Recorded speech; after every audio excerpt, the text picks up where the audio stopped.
कभी कभी ऐसे चमत्कार होते हैं जिन चमत्कारों का अगर साक्षात्कार होने लगे तो इंसान खड़े खड़े पागल हो जाएगा। और वैसे भी कलयुग में तो चमत्कार को नमस्कार है। और अगर भगवान चमत्कार करने साक्षात आ जाए ना सामने, तो हमसे सहन नहीं हो पाएगा, क्योंकि उन पे तो तप और तेज ही इतना है। तो जो लोग कृष्ण की भक्ति में है, विश्वास करते हैं, कृष्ण उनके लिए कुछ भी करेंगे। लेकिन जो लोग प्रमाण मांगते हैं ना, उनको प्रमाण देने की भगवान को तो कोई आवश्यकता नहीं। आज की ये सत्य घटना कृष्ण प्यारी की है। नाम बताने से उन्होंने मना किया है। ये कहानी, ये सत्य घटना आपको अंदर तक हिला के रख देगी। जैसे मेरे भाव हैं, मेरा विश्वास मानिए, पूरी सत्य घटना के बाद आप भी ऐसे ही भाव लेके जाएंगे। ये सत्य घटना कृष्ण प्यारी की है, जो कानपुर के रहने वाली है। वो बहुत ही सरल स्वभाव की थी। करीबन 17-18 साल की लड़की, भगवान की भक्ति में मग्न। पापा बहुत ज़्यादा नहीं अर्निंग करते थे। पास ही के जगह पे उनका किराना स्टोर था, घर के पास में, जिसमें वो उतना कमा लेते थे कि घर का रोजी रोटी चल जाती थी।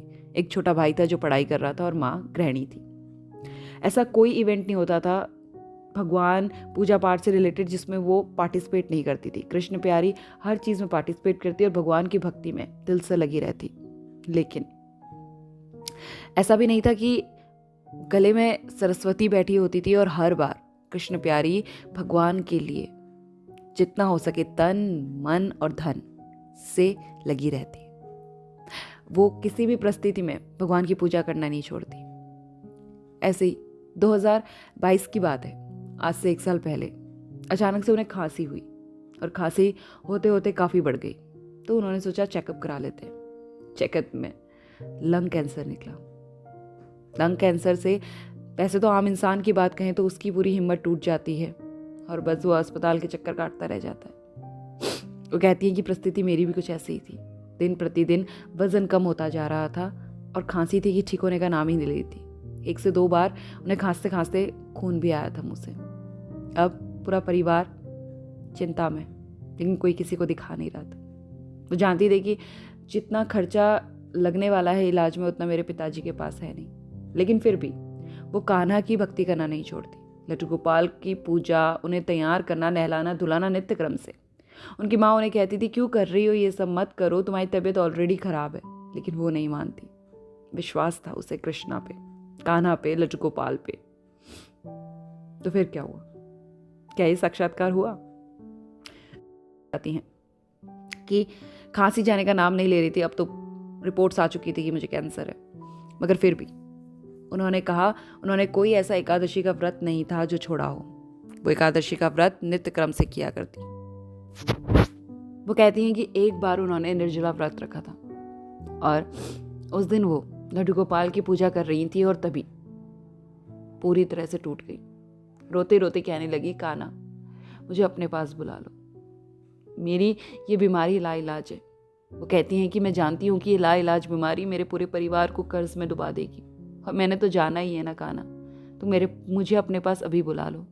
मैं सुसाइड जैसा कर्म करके पाप नहीं करना चाहती, मगर मेरे माँ बाप अंदर ही अंदर तिल तिल मर रहे हैं। किसी को रोज़ रोज़ मरते हुए देखने से तो बेहतर है ना कि एक दिन मर जाओ।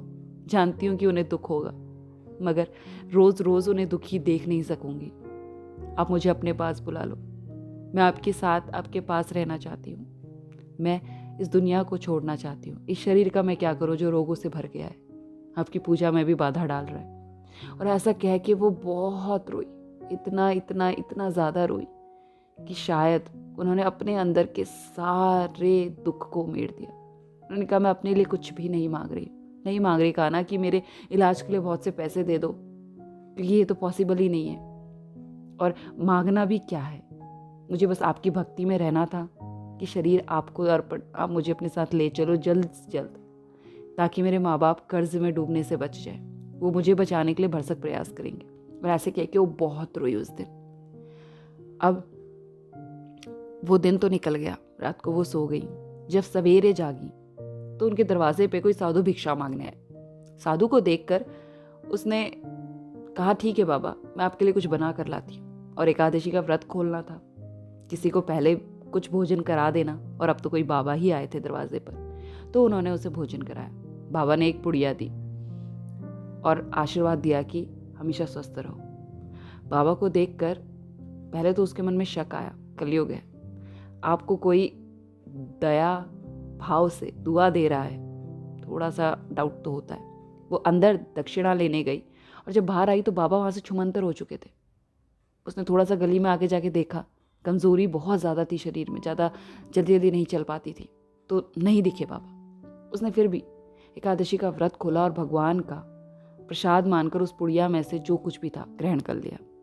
अब 2-3 दिन बाद पिताजी ने उतना पैसा इकट्ठा कर लिया था कि पहली सिटिंग की डॉक्टर की फीस भर सके। दुकान को गिरवी रख दिया और अस्पताल में ले गए। अब उनका ऑपरेशन होना था, लेकिन उससे पहले होना था पेट स्कैन। आपकी जानकारी के लिए बता दूं कि पेट स्कैन होता है जब जिस परिस्थिति में मरीज़ को 2 से 3 लीटर पानी पिलाया जाता है एक दवा मिलाकर और उसे मशीन में डाला जाता है। पेशेंट के शरीर में जहाँ जहाँ भी कैंसर सेल होते हैं वो ब्लू कलर में रिफ्लेक्ट हो जाते हैं, जिससे डॉक्टर को पता लग जाता है कि कहाँ पे ज़्यादा कैंसर है और कहाँ का इलाज करना है। उन्हें भी उसी मशीन में डाला गया 2-3 लीटर पानी पिलाकर दवाई के साथ। जब रिपोर्ट्स आई तो कृष्ण प्यारी जानती थी कि रिपोर्ट्स में क्या आना है। पूरा परिवार बस अब ऑपरेशन के इंतज़ार में था। लेकिन रिपोर्ट्स देखकर पहले तो डॉक्टर चकित हुआ और फिर पूरा परिवार।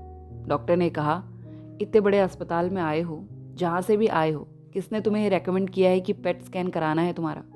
ज़रूरत ही नहीं है तुम्हें कौन सा कैंसर है? कोई कैंसर नहीं है, तुम पूर्णतः स्वस्थ हो।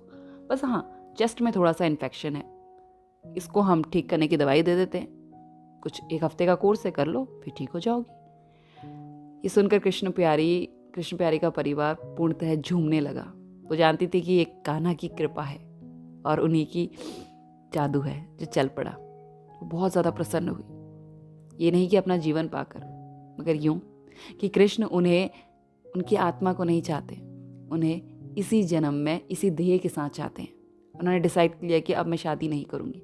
उन्होंने आजीवन बाल ब्रह्मचर्य अपनाने का डिसाइड किया और अब वो भगवान की भक्ति में है। अपना पूरा जीवन भगवान की भक्ति में दे दिया है, अपने माता पिता के साथ हैं और खुश हैं। तो ऐसे ऐसे चमत्कार करते हैं हमारे कान्हा लड्डू गोपाल।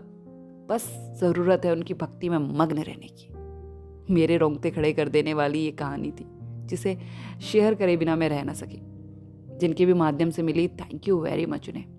और आप लोगों को भी अगर ये सत्य घटना पसंद आए, कहते हैं कि विश्वास होना जहाँ पे, वहाँ पे प्रूफ की ज़रूरत नहीं होती, और जहाँ पे प्रूफ्स दे दिए वहाँ पे डाउट की कोई दवा नहीं है। तो अपने लड्डू गोपाल की भक्ति में मग्न रहिए। जो चाहते हैं उनसे दया करके मांगते रहिए। इतना झुक जाइए कि प्रभु आशीर्वाद देकर अपने हाथों से उठाएं। और भगवान की लीला अपार। अगर ऐसी सत्य घटनाएं आपके दिल को छुई, आपको पसंद आई, तो kindly subscribe the channel for more. Like button पे क्लिक कीजिए, शेयर विद योर फ्रेंड्स, ताकि ये जो जीने की राह है ना, ये जो होप है वो और स्ट्रांग हो सके कृष्ण भक्ति के साथ। जल्द लौटूंगी एक अच्छी सी सत्य घटना के साथ। तब तक अपना परिवार, अपना ख्याल रखिए, लड्डू गोपाल की भक्ति में मग्न रखिए और कमेंट में लिखते हुए जाइएगा, श्री कृष्णा, राधे राधे।